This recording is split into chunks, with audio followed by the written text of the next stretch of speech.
تجهزون يا أطفال؟ أي كابتن. لا أسمعكم. أي كابتن.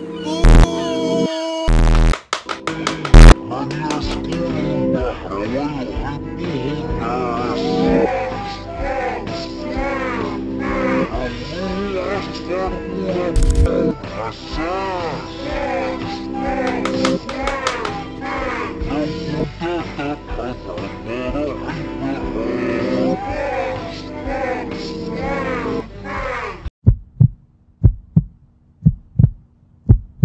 قنوات الأطفال وما أدراك ما قنوات الأطفال. بالفترة الأخيرة بدأت تنشر بعض الإشاعات وبعض الحقائق عن بعض الأشياء اللي كانوا يسووها بعض قنوات الأطفال، وبعد ما اطلعت على هذه الأشياء أقدر أكد لك أن هذا الموضوع أبدا ما هو بسيط. اتضح أن في جرائم جدا مرعبة قاعدة تصير من طرف قنوات الأطفال. فوش قصة هذه الجرائم وش سالفتها بالضبط؟ اضغط على زر اللايك. تعال خليني أعلمك وش.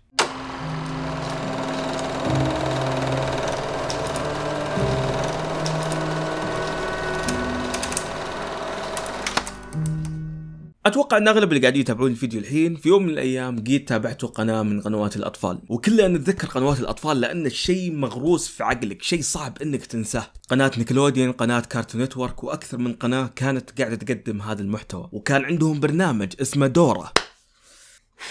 اقسم بالله يا انه كان يقهر. البحر جنبها، تقول لك هل ترى البحر؟ ايوه اكيد ارى البحر. بس انا اليوم يا حبيبي ما جيت اسفل واتكلم على دورة، جيت اسفل في قنوات الكرتون. وش رايك لو قلت لك يا حبيبي ان طفولتك البريئه وعالمك البريء ممكن انه يخرب في هذا الفيديو؟ فخليك مستعد، لان الاشياء اللي راح اقول لك اياها بعد شوي ممكن انها تخليك تاخذ نظره مختلفه عن قنوات الاطفال. قنوات الأطفال تحطك في بيئة تخليك تكون فيها مرتاح نوعا ما، فاميلي فريندلي، بيجي 13 كذا، شيء يعتبر للعائلة. لكن بالسنوات الأخيرة بدينا نلاحظ أن قنوات الأطفال مو الشيء اللي أنت تتوقعه، بل أن عندهم جانب مظلم كثير من الناس ما يعرفونه، والجانب هذا راح يدمر طفولتك للأبد.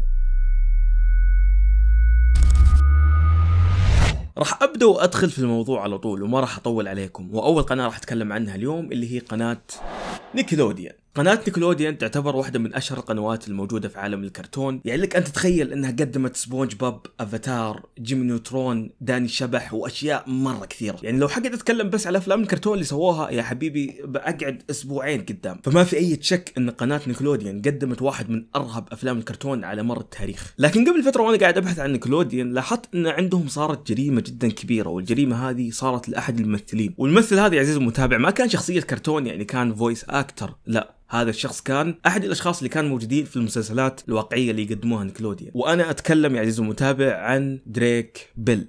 الشخص هذا ينادونه باسم دريك بيل، عمره 37 سنة، من مواليد 86، مغني وممثل أمريكي، انولد في أمريكا وأيضا عايش في أمريكا. بدأ شهرته من يوم ما هو صغير، وكان يمثل بفترة التسعينات، وطلع في برنامج يسمونه باسم هوم امبروفمنت. لكن أكثر شيء مشهور فيه هذا الشخص إنه كان يطلع في نيكلوديان، وأشهر برنامج له كان برنامج دريك اند جوش، انعرض من فترة 2004 إلى فترة 2007. فتقدر تقول أن هذا الشخص اشتغل مع نيكلوديان على نهاية التسعينات إلى سنة 2007. ممكن بعضكم يعرفه، ممكن بعضكم ما لحق عليه، لكن هذا البرنامج كان يعتبر رقم واحد او على الاقل توب 10 في نيكلوديان. البرنامج حقهم كان نوعا ما يضحك، وكان برنامج عن اثنين اخوان عايشين في بيت واحد. اذكر اني كنت اتابع هذا البرنامج ما اقدر اقول لك انه كامل للاطفال لان فيه لقطات غلط شوي، بس تقدر تقول 16 فما فوق او 17 فما فوق. طيب الحين السؤال اللي يطرح نفسه، وش الشيء اللي صار لدريك هذا اللي في برنامج دريك اند جوش؟ بيوم من الايام في شركة سوت وثائقي، الوثائقي هذا يسمونه باسم كوايت اون سيت. فكرة الوثائقي هذا باختصار شديد انه يطلع كل الجرائم اللي سوتها قنوات الاطفال، ويسوي زي المقابلات مع الممثلين اللي كانوا يمثلون في هذه البرامج. الوثائقي هذا كان عبارة عن 5 إلى 6 حلقات على ما اعتقد، وفي احد الحلقات جابوا دريك اللي كان يمثل في نيكلوديان. بالفترة اللي كان يمثل فيها دريك كان عمره حوالي 15 سنة، فكانوا حاطين له زي المدرب على اساس انه يدربه في الحوارات. المدرب هذا اللي كان قاعد يدربه كان واحد ينادونه باسم براين بيك. براين بيك يا عزيزي المتابع كان يعتبر مدرب حوارات، يعني باختصار شديد الشخص اللي يساعدك في الحوارات، الشخص اللي يساعدك في الكلام. فالشخص هذا دوره يعتبر جدا مهم في هذا الموضوع. لكن المشكلة انه كان عنده فكرة جدا غريبة عن الاطفال، والفكرة هذه للأسف كانت جدا مظلمة لانه كان معجب فيهم. بعام 2001 الممثل دريك والمدرب حقه براين كانوا شغالين مع بعض، وكانوا شغالين بنيكلوديان وقتها، وكانوا قاعدين يسوون البرنامج اللي قلت لكم عنه. لكن براين هذا كان عنده افكار فوق التدريب، كان عنده افكار ثانية. بدت السالفة يوم المدرب براين بدأ يقنع يقنع اهل دريك انه لازم يجي بيتهم على اساس يتعلم في الحوارات، مع ان هذا شيء جدا غريب. كيف مدرب حوارات يقول لك تعال بيتنا وانت اصلا عمرك 15 سنة؟ فكان شيء جدا غريب، لكن بشكل من الاشكال اهل دريك اقتنعوا وخلوه يروح لبيت هذا الشخص ويتعلم عنده. لكن الشيء اللي ما كانوا يعرفونه ان طول هذا الوقت اللي كان موجود في بيت هذا الرجال كان قاعد يسوي له ويعطيه تلميحات غريبة. على حسب الكلام اللي قاله ممثل نيكلوديان دريك، يقول أن في يوم من الأيام كان نايم على الكنب، وأول ما صح الصبح صار شيء جدا غريب، والشيء هذا كان بسبة براين اللي هو المدرب حقه. كان قاعد يقول أول ما صحيت من النوم حصلت أن هذا الشخص كان قاعد يعتدي عليه جنسيا، وقاعد يعتدي عليه في أماكن غلط، وقاعد يسوي له حركات غريبة، يعني كان الوضع جدا سيء. في الفيلم الوثائقي يصف بيل استيقاظه على الأريكة في صباح أحد الأيام. بيل كان قاعد يقول: تجمدت في مكاني وكنت في حالة صدمة، ولم يكن لدي أي فكرة عما يجب علي فعله، وأيضا ليس لدي فكرة عن كيفية الخروج من هذا الوضع. هذا هو الكلام اللي نشره دريك عن هذه السالفة. بعد ما انتهت هذه السالفة وانتهى كل هذا الموضوع، دريك كان وقتها صغير، كان عمره 15 سنة وما كان يعرف وش السالفة. فمع الوقت استوعب الشيء اللي كان قاعد يصير، وقرر انه يرفع دعوة على هذا الشخص. وبسبب الدعوة اللي رفعها على هذا الشخص كان قاعد تصير عليه قضايا ومحاكمة من بداية سنة 2001، لما قدمنا شوي ووصلنا سنة 2003، واخيرا تم القبض على هذا الشخص وحكموا عليه بالسجن. حكموا عليه تقريبا بحوالي 11 تهمة اعتداء، ومو بس كذا، حكموا عليه بحوالي 16 شهر في السجن. وكانوا مسجلين في السي في حقه 6 اوفندر، يعني يعتبر شخص يعتدي على الاطفال او شخص يعتبر مغتصب، يعني شيء زي كذا. وصدقني يا عزيزي، اذا تحسب ان هذا شيء سهل، هذا ممكن يكون أسوأ شيء يصير لك في امريكا، لانك حتى لو طلعت من السجن راح تعتبر مسجل كمعتدي على الاطفال، وهذا معناته انك صعب تحصل عمل، او فرصة انك تحصل عمل شيء مستحيل تماما. بل ان في موقع عزيزي المتابع يوريك ال6 اوفندرز او الناس المغتصبين اللي عايشين حولك، والتطبيق هذا يطلع لك اياهم بالعلامات الحمراء اللي طالع قدامك، وكأنهم يقولوا لك اي نعم انت طلعت من السجن لكن تاريخك لسه باقي اسود. هذه كانت قضية براين بيك. بعد ما طلع من السجن كان المفروض انه ما يحصل عمل على طول، او على الاقل يعاني انه يحصل عمل، لكن للاسف هذا ما كان الشيء اللي صار. والشيء اللي صار انه حصل عمل في احد شركات الكرتون الكبرى، وبالضبط نفس ما اغلبكم توقع، الشركة هذه كانت شركة ديزني. براين بيك حصل عمل في شركة ديزني، وكان شغال في عمل يسمونه الناس باسم The Suit Life of Zack and Cody، وهذا ما كان يعتبر برنامج بسيط، بل انه كان يعتبر برنامج جدا كبير. وعشان كذا الناس بدأت تنتقد شركة ديزني، وكانت قاعد تقول لهم كيف تسمحون لشخص زي كذا انه يدخل عالمكم. وديزني استمعوا لهذه الانتقادات وقرروا انهم يقيلون براين بيك، وهذه كانت مصيبة كبيرة من شركة ديزني اللي عندها اشياء جدا سيئة راح اتكلم عنها بعد شوي. الشيء السيء في قضية براين بيك انه مو الشخص الوحيد اللي كان يروح عنده هو دريك، بل انه كان في اطفال كثيرين كانوا يروحون عند هذا الشخص، وكانوا يتعلمون عنده، وكانوا يتدربون عنده. كان عنده طريقة مرة كويسة انه يقدر يقنع الاباء والاهالي ان انا كويس وانا اكثر واحد طيب في العالم وانا شخص رهيب، لكن الاطفال هم الاشخاص الوحيدين اللي كانوا فاهمين ان لا، هذا شخص كذاب، هذا الشخص قاعد يطلع بوجهين وقاعد يكذب على الناس. حتى ان بعد فترة من الفترات اكتشفوا ان عنده علاقة مع احد القتلة المأجورين، والشخص اللي كان عنده علاقة معاه هو هذا اللي طالع قدامكم في الشاشة، جون وين جيسي، أحد القتلة المتسلسلين اللي كان يتنكر كمهرج، لكن كان يقتل الأشخاص تحت البيت وكان يدفنهم. فسالفة أنه يكون عنده علاقة مع هذا الشخص كان شيء جدا غريب. اكتشفوا أنه كان يعطيه هدايا، واكتشفوا أنه في بينهم زي المحادثات والرسائل. تم القبض على هذا القاتل المأجور، والقاتل المأجور هذا توفى بالتسعينات في أحد السجون اللي في أمريكا.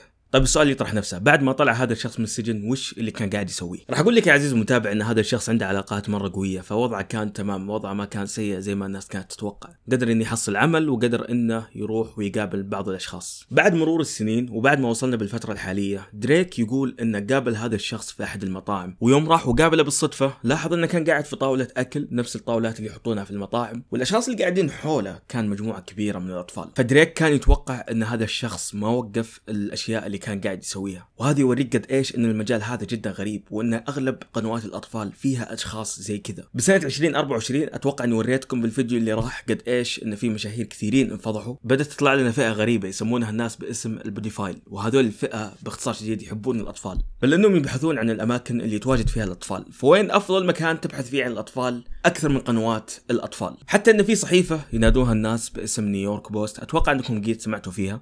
سووا زي المقال وكانوا قاعدين يكتبون 5 مرات نيكلوديان اشتغلت أو عملت مع أشخاص تحرشوا بالأطفال. أول واحد كان براين بيك، أتوقع هذا الشخص تكلمنا عنه بما فيه الكفاية وقلنا سالفته قبل شوي. اما الشخص الثاني كان واحد ينادونه باسم كودي لونغو، وهذا اشتغل في برنامج يسمونه الناس باسم هوليوود هايتس. برنامج كان يعرض على تين نيك اللي هي نيكلوديان المخصصة للاطفال بسنة 2012. والسبب اللي خلاهم يقبضون على هذا الشخص انهم يقولون انه تحرش باحد الاطفال اللي عمرهم 9 سنوات. كودي هذا كان عنده مشاكل كحول، وكان من النوع اللي يشرب كثير وبسبب هذا الشيء حياته كانت متعقدة وحياته كانت جدا صعبة، إلا وبشكل صادم نسمع خبر وفاته بالسنة اللي راحت. وعلى حسب الأخبار اللي انتشرت إنه أيضا كان قاعد يراسل أطفال قبل لا يموت وأشياء زي كذا. شخص ثاني ينادونه باسم إيزل، هذا الشخص اشتغل في نيكلوديان، وفي الوقت اللي كان يشتغل فيه هذا الشخص تم إدانته بالتحرش باثنين من الأطفال، تم الحكم عليه ب6 سنوات في سجن فيدرالي. دريك بيل، واللي أنا نسيت أقول لكم أن هذا الشخص أيضا تم رفع عليه دعوة قضائية، وفي إشاعات تقول أنه كان يتحرش بأحد الأطفال. وفي عام 2021 قبضوا على دريك بيل في أمريكا، وجهوا له تهمة محاولة تعريض طفل للخطر. وفي البداية قال أنا غير مذنب، لكن بعدين اكتشفوا محادثة له بعام 2017 وكان قاعد يكلم واحدة من الأطفال اللي كان عمرها حوالي 12 سنة، وكان قاعد يقول انه هو اغراها بدون ما تدري واشياء زي كذا. فشيء جدا يضحك صراحه. دريك بيل هو نفس اللي تحرش فيه براين بيك، وبراين بيك هو نفس اللي تحرش دريك بيل اللي تحرش في بنت عمرها 12 سنه. بالضبط، حرفيا بطتنا بطتكم. اما الشخص الاخير اللي راح اتكلم عنه واحد نادونه باسم مارتن. هذا الشخص كان عبارة عن مدير، وأيضا كان شغال في نيكلوديان، وكان عبارة عن مدير أعمال أو شيء زي كذا. قبضوا عليه بتهمة التحرش بالأطفال، وبعد ما قبضوا عليه ما حصلوا عليه أي دليل، لكن الإشاعات اللي طلعت عليه كانت عبارة عن أنه تحرش بأحد الأطفال. وعلى الوثائقي اللي انتشر اكتشفوا أنه كان قاعد مع طفلة كانت تمثل بنيكلوديان على ما أعتقد اسمها أماندا. وسالفة أن كثير من الاعتداءات هذه تكون مربوطة بنيكلوديان، هذه يوريك أن نيكلوديان عندها جانب مظلم كثير من الناس ما تعرفه.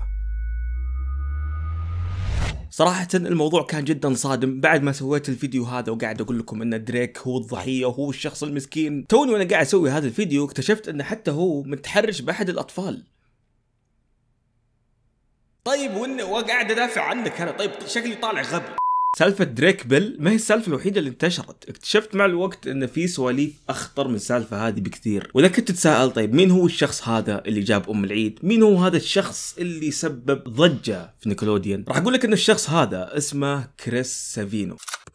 كريس سافينو يا عزيزي المتابع، ممكن اول ما اقول لك اسمه ما راح تعرفه، لكن خليني اعطيك نبذه بسيطه عن هذا الشخص وصدقني راح تعرفه مع الوقت. هذا الشخص يشتغل ككاتب في نيكلوديان، وعشان تعرف مين هو هذا الشخص وتتعرف عليه اكثر راح اقول لك انه اشتغل في الانيميشن. ويا ساتر يوم اوريك اعماله راح تعرف قد ايش هذا الشخص يعتبر مؤثر في عالم الكرتون. الأشياء اللي اشتغل عليها كانت أشياء كالتالي: ديكستر لابوراتوري أو مختبر ديكستر. مختبر ديكستر هو فيلم كرتون انعرض بعام 1995 إلى عام 2003. وأيضا هذا الشخص اشتغل على فتيات القوة، وهذا برضو مسلسل غني عن التعريف ما أتوقع أني أحتاج أتعمق فيه بشكل مرة كبير. وفتيات القوة مو هو العمل الوحيد اللي اشتغل عليه كريس، بل أيضا اشتغل في برنامج في نيكلوديان يسمونه باسم ذا لاود هاوس. صراحة ما تابعت هذا العمل ولا أعرف وش سالفته، لكنه فيلم كرتون انتشر بعام 2021 وكان من إنتاج نيكلوديان. فبحكم أن كريس كان كاتب في هذا العمل وكان من الأشخاص اللي كتبوا هذا البرنامج، كان يحتك مع البنات اللي كانوا موجودين هناك. كان في ممثلات، كان في فويس أكتر، الناس اللي يأدون الأصوات واشخاص زي كذا. فعلى حسب الاشاعات ان كثير من البنات كانوا يشتكون منه وكانوا يقولون انه يعاملهم بطريقه غير كويس، يعني باختصار شديد كان بس يتحرش فيهم وكذا، ماخذ الموضوع كانه حلاوه بقر. لكن المشكله ان اغلب البنات هذولي ما كانوا قاعدين يتكلمون، ما كانوا قاعدين ينشرون وش الاشياء اللي كانت تطلع من هذا الشخص. لكن كل هذا تغير يوم احد المجلات بدات تتكلم عن هذا الشخص، والمجله هذه تعتبر مشهوره في عالم الكرتون. المجله هذه اسمها كارتون بريو، نشرت زي التقرير بعام 2017 تقول ان كريس يوم كان شغال على فيلم الكرتون لاود هاوس، كثير من الاشخاص كانوا يقولون ان هذا الشخص كان يتحرش فيهم جنسيا، ونشروا هذه المقاله اللي جابت فيه العيد. وبسبب هذا الشيء نيكلوديان سوت زي التحقيق واضطرت انها تطرد هذا الشخص من العمل. بعد ما انطرح وبعد ما مسكوه بيوم واحد بس، على طول 200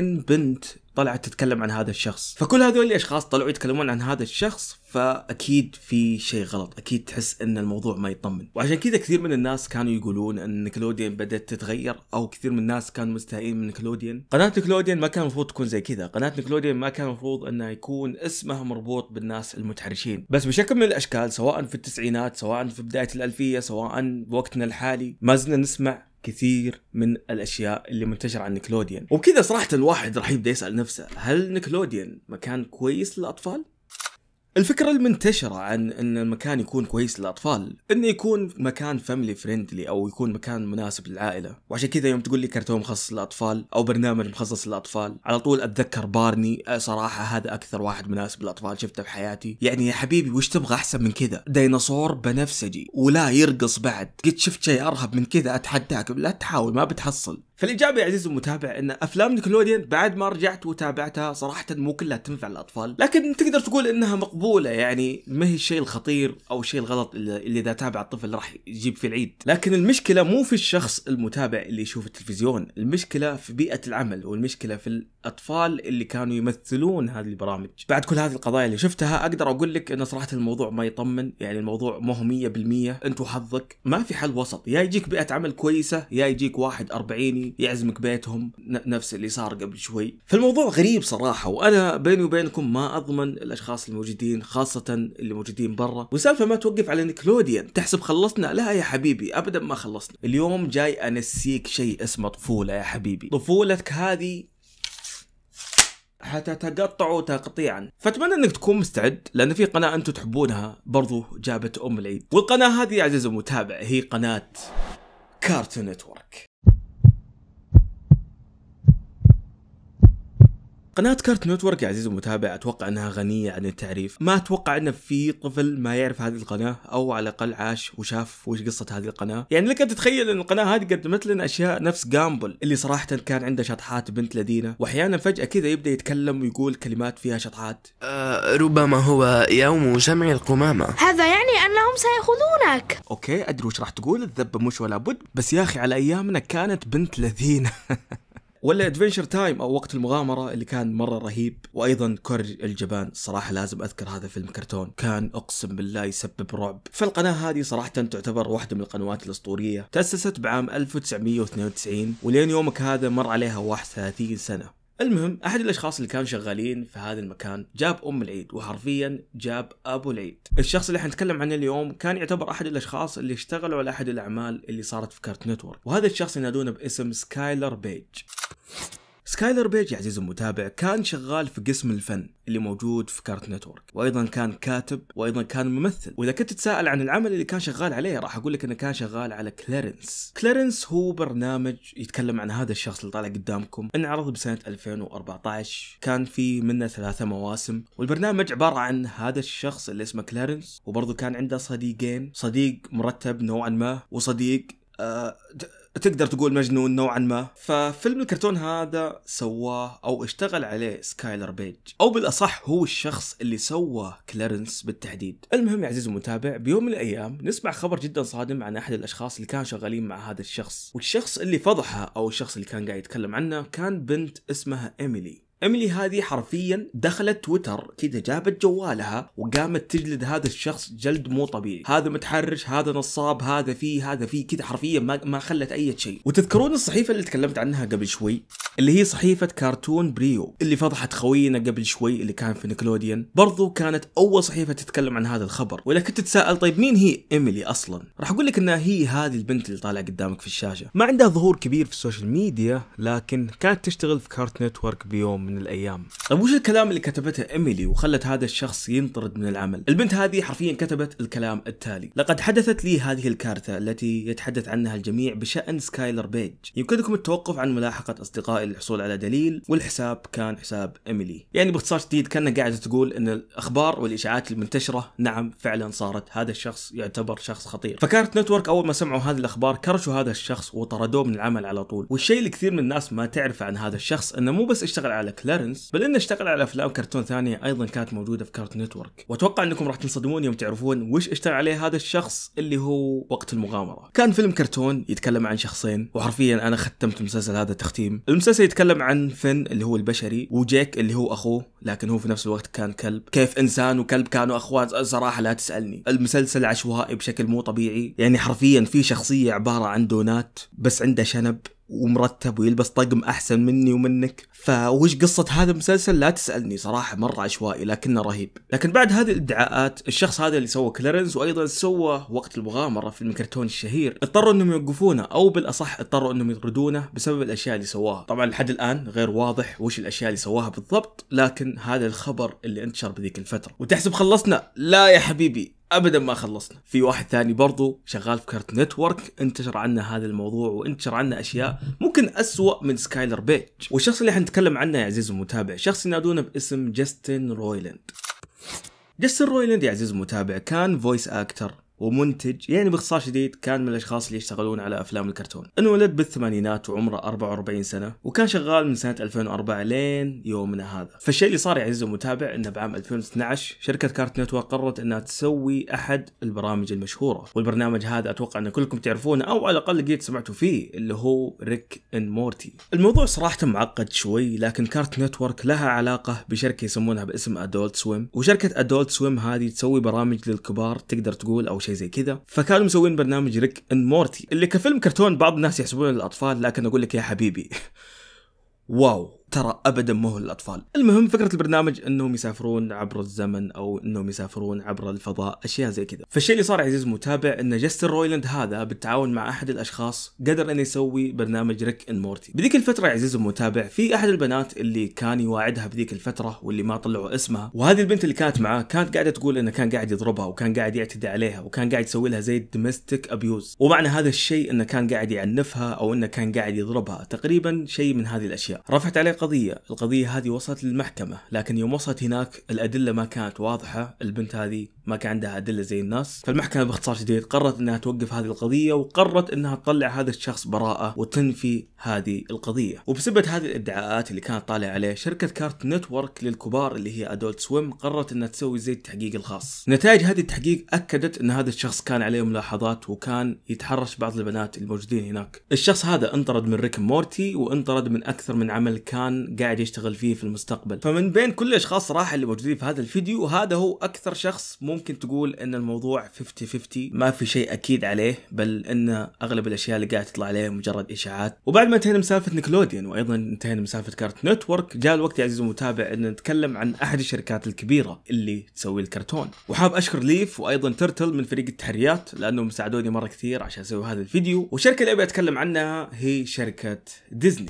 زي ما كلكم تعرفون شركه ديزني عندهم عالم ديزني او ديزني لاند زي ما يسمونه كثير من الناس، وداخل هذه القلعة اللي هي تعتبر ملاهي في ديزني لاند بطبيعة الحال في ناس يشتغلون هناك. في الاشخاص اللي يلبسون السوت، في الاشخاص اللي يتنكرون كمهرجين، وايضا في اشخاص اللي هم شغالين هناك يوميا. فديزني لاند او ملاهي ديزني عالم جدا كبير ويشتغل فيه كثير من الناس. فالشيء اللي صار يا عزيزي المتابع، اكتشفوا ان عالم ديزني مو نفس الشيء اللي احنا نتوقعه، بل ان في جانب مظلم جدا كبير من هذا العالم. احد الاشخاص اللي نادوها باسم ابيجيل ديزني. ابيجيل يا عزيزي المتابع هي حفيدة الشخص اللي اسس ديزني اللي هو الجد المؤسس. فبيوم من الايام ابيجيل هذه سوت زي الوثائقي هذا كانوا مسمينه The American Dream and the Other Fairy Tales، يعني الحلم الأمريكي والقصص الخرافية الأخرى. كأنهم يقولوا لك أن في جانب غريب في الحلم الأمريكي. فهذا الوثائقي عزيزي المتابع سووا مقابلات مع ضحايا وسووا مقابلات مع أشخاص كانوا شغالين في هذا المكان، والفلوس اللي كانوا ياخذونها كانت مرة قليلة، يعني فلوس ما تعيشك شهر كامل. وهذه هي السالفة الوحيدة يا عزيزي المتابع. في أشياء كثيرة عن عالم ديزني، لكن الوقت ممكن ما يسعفني أتكلم عنها كلها، فراح نكتفي بهذا القدر. لكن الشيء لازم تعرفه ان عالم ديزني او قنوات الاطفال عندهم جانب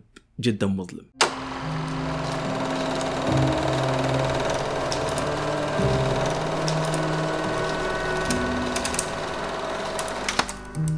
وبس والله يا عزيزي المتابع، هذا كان كل اللي عندي اليوم. في الاخير حاب اقول كل عام وانتم بخير، عيدكم مبارك، وان شاء الله تاكل اطلق لحم في العالم. شكرا للمنتسبين، لا تنسون تضغطون على زر اللايك، وايضا لا تنسون تشتركون في القناه. ويلا ما اطول عليكم اكثر، سلام.